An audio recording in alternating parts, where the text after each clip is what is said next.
Assalamualaikum warahmatullahi wabarakatuh.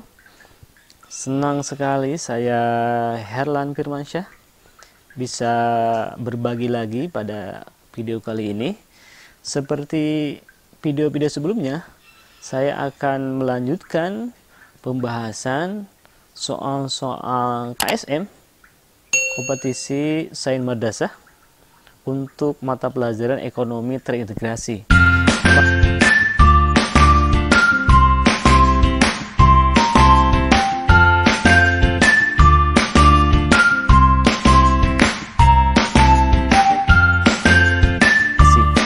Pada video sebelumnya, saya sudah membahas, sudah mengkaji tentang soal nomor 28 yang menyoal perbedaan antara bagi hasil dan bunga pada bank konvensional. Pada video kali ini saya akan melanjutkan ke soal nomor 29, masih soal KSM Kabupaten Kota 2019. Saya bacakan soalnya. Anjuran Allah Subhanahu wa Ta'ala tentang praktik akuntansi dengan mencatat dan membukukan setiap transaksi yang bersifat tidak tunai dijelaskan dalam Al-Quran. A. Quran Surat Al-Baqarah ayat 110. B. Quran Surat Al-Baqarah ayat 254. C. Quran Surat Al-Baqarah ayat 282. Atau D. Quran Surat Al-Jumu'ah ayat 9. Nah, mana Quran surat yang mana yang berbicara tentang akuntansi? Nah, untuk membahasnya, saya akan sedikit mengkaji tentang akuntansi ini, ya. Kalau di kurikulum 2013 di SMA di Madrasah Aliyah, akuntansi itu ada di kelas 12, ya. Saya ada bukunya ini buku ekonomi kelas 12 yang saya tulis, ya, diterbitkan oleh Grafindo Bandung. Isinya adalah KD-KD tentang akuntansi perusahaan jasa dan perusahaan dagang, ya. Ini lulus penilaian Pusat Kurikulum Perbukuan, ya, Kementerian Kemendikbud, ya, tahun 2016. Ini ada keterangannya, ya. Ini sudah terbit dan dengan berbagai kelebihan kurangannya ini insya Allah bisa menjadi referensi siswa-siswi dan guru ekonomi di SMA atau di Madrasah Aliyah. Sahabat-sahabat sekalian, kita kaji dulu akuntansi, ya. Akuntansi itu apa, sehingga nanti kita bisa melihat yang ada relevansinya dengan konsep akuntansi itu Quran surat apa dan ayat berapa. Berbicara tentang akuntansi, kita bisa merujuk kepada beberapa pengertiannya, beberapa pengertian yang dikumpulkan oleh beberapa lembaga yang concern di bidang akuntansi. Di antaranya adalah ada pengertian akuntansi menurut AICPA. AICPA itu adalah American Institute of Certified Public Accountant. Jadi AICPA ini mendefinisikan bahwa akuntansi itu adalah sebagai seni. Jadi ada yang memandang akuntansi sebagai seni, ada yang memandang akuntansi sebagai ilmu, ada yang memandang akuntansi sebagai sebuah proses, ya. Kalau sebagai ilmu itu bagian dari ekonomi terapan, ya. Jadi ada ekonomi deskriptif, ada ilmu ekonomi atau teori ekonomi, ya. Ada ekonomi terapan. Nah, akuntansi bagian dari itu. Menurut AICPA, akuntansi itu adalah sebagai seni pencatatan, seni penggolongan, ya. Jadi seni pencatatan, penggolongan, peringkasan yang tepat dan dinyatakan dalam uang, transaksi-transaksi dan kejadian-kejadian yang setidak-tidaknya bersifat keuangan, ya, dan penafsiran dari hasil-hasilnya. Itu pengertian akuntansi menurut AICPA. Berikutnya ada pengertian akuntansi menurut American Accounting Association. American Accounting Association.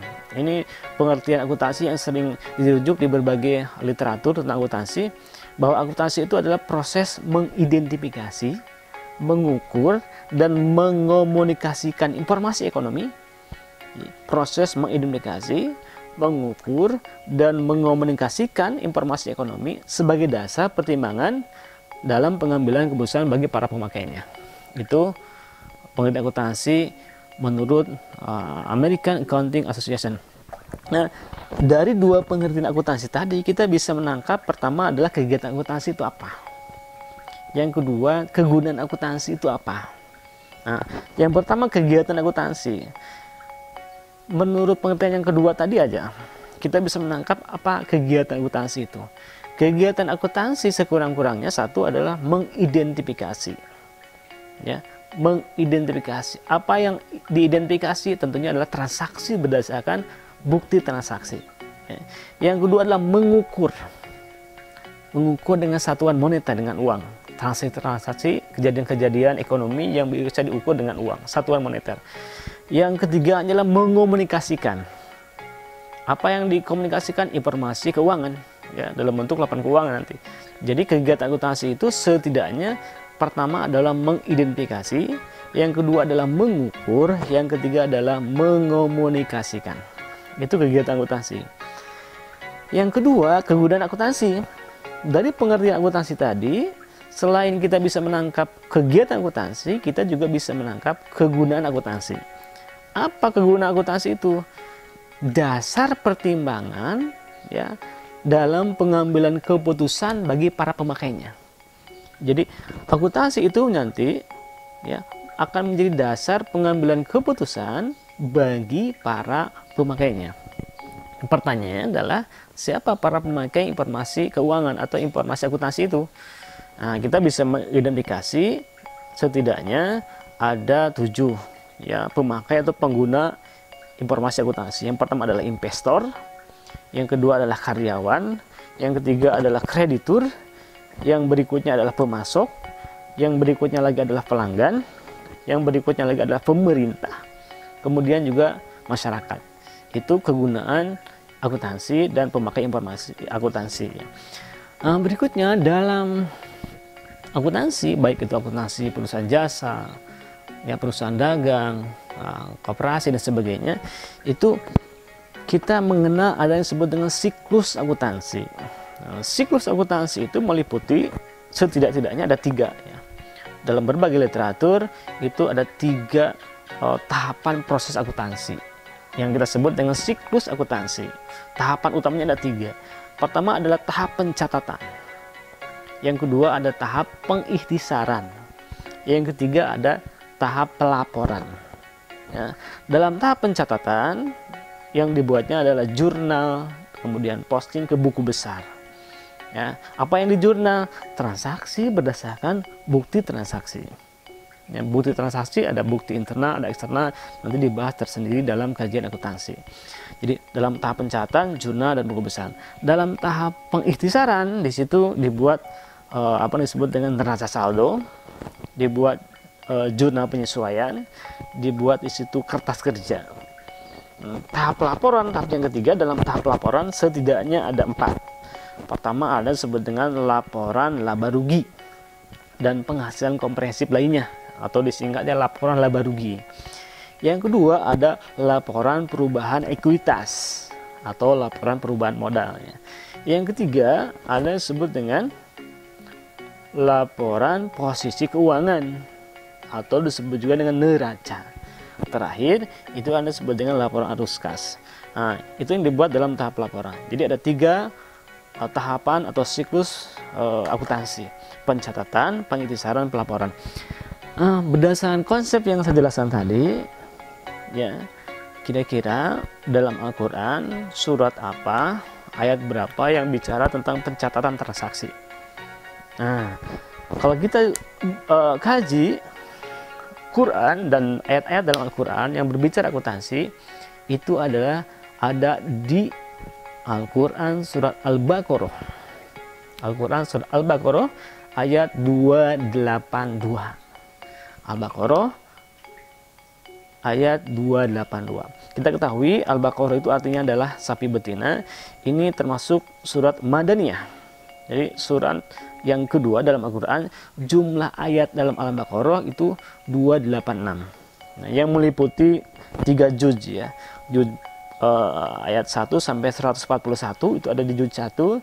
Ayat 142 sampai dengan 252 itu ada di juz 2. Dan ayat 253 sampai 286 ada di juz 3. Nah, yang berbicara akuntansi itu surat Al-Baqarah ayat 282 adanya di juz yang ketiga. Dalam ayat-ayat Al-Quran, termasuk surat Al-Quran, Al-Baqarah 282 adalah ayat terpanjang dalam Al-Quran. Satu halaman penuh kalau kita membuka mushaf Al-Quran. Ya. Saya bacakan penggalan yang di situ berbicara tentang tadi tahapan persekutansi, ada mencatat, ya, pengitisaran, pelaporan. A'udzubillahi minasyaitonirrajim. Bismillahirrahmanirrahim. Ya ayyuhalladzina amanu idza tadayantum bidainin ila ajalin musamma faktubuh. Nah, sampai situ dulu ya. Artinya, hai orang-orang yang beriman, apabila kamu bermuamalah tidak secara tunai untuk waktu yang ditentukan, ya, hendaklah kamu menuliskannya. Faktubu, hendaklah kamu menuliskannya. Nah, kalau dibaca lagi ayat berikutnya atau kelanjutan ayatnya, ya, wal yaktub bainakum katibum bil adl. Ya. Panjang itu sampai dengan akhir mushaf ya. Dan hendaklah seorang penulis di antara kamu menuliskannya dengan benar. Jadi poinnya adalah situ, kalau bertransaksi secara tidak tunai dicatat. Yang kedua, dicatatnya secara benar. Berarti harus ada ilmunya bagaimana cara mencatat itu. Dan dalam disiplin ilmu, mencatat transaksi secara benar itu ada dalam ilmu akuntansi. Jadi jelas ayat Al-Quran, surat Al-Quran yang berbicara akuntansi itu adalah Al-Baqarah 282. Kelanjutan ayatnya silakan bisa dikaji secara mandiri ya. Jadi itu panjang ayatnya. Kelanjutan ayatnya berbicara tentang saksi ya. Saksi kalau laki-laki 2, kalau ada transaksi itu dicatat ya, dalam utang piutang dicatatnya itu kalau menggunakan saksi, dan harus menggunakan saksi, saksinya 2 laki-laki, kalau perempuan itu 3 ya. Di situ ada pembahasan lebih lanjut di kelanjutan ayat 282 ini. Teman-teman, sahabat-sahabat bisa mengkaji secara mandiri kelanjutan dari ayat Al-Quran Al-Baqarah ya, surat Al-Baqarah ayat 282 itu. Berikutnya dalam konteks Indonesia, yang memberikan rujukan bagaimana cara mencatat. Jadi pedoman akuntansi yang memberikan panduan pedoman akuntansinya itu ada organisasi yang disebut dengan IAI. IAI itu adalah Ikatan Akuntan Indonesia. Nah, IAI ini berdiri pada tanggal 23 Desember 1957. Apa itu IAI? IAI itu adalah organisasi profesi. Profesi apa? Akuntan ya. Organisasi profesi yang beranggotakan perseorangan para akuntan dan asosiasi. Asosiasi contohnya adalah asosiasi akuntan manajemen ya, akuntan publik. Nah, ada beberapa asosiasi profesi akuntan itu bergabung dalam IAI. Nah, IAI ini merupakan anggota dari International Federation of Accountants atau IPAC ya, IPAC, yaitu organisasi profesi akuntan dunia yang merepresentasikan lebih dari 3 juta akuntan di dunia ya, yang bernaung dalam 170 asosiasi profesi akuntan tersebar di kurang lebih 130 negara. Itu jadi IAI anggota dari IPAC. Salah satu produk dari IAI adalah standar akuntansi keuangan, SAK. Di Indonesia itu ya kitabnya lah bagi bagi profesi akuntansi itu adalah SAK atau standar akuntansi keuangan. Apa itu SAK? SAK itu adalah PSAK dan ISAK. Jadi PSAK itu adalah pernyataan standar akuntansi keuangan dan interpretasi standar akuntansi keuangan. Jadi isi dari SAK adalah PSAK dan ISAK. Nah, PSAK dan ISAK ini diterbitkan oleh sebuah dewan yang berada di IAI, yaitu Dewan Standar Akuntansi IAI.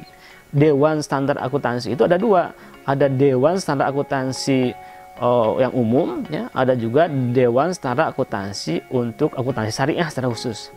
Nah, khusus Dewan Standar Akuntansi Syariah yang ada dalam IAI sudah mengeluarkan apa yang disebut dengan KDPPLK Syariah. KDPPLK Syariah. Apa itu KDPPLK Syariah? Yaitu kerangka dasar penyusunan dan penyajian laporan keuangan syariah. Ya.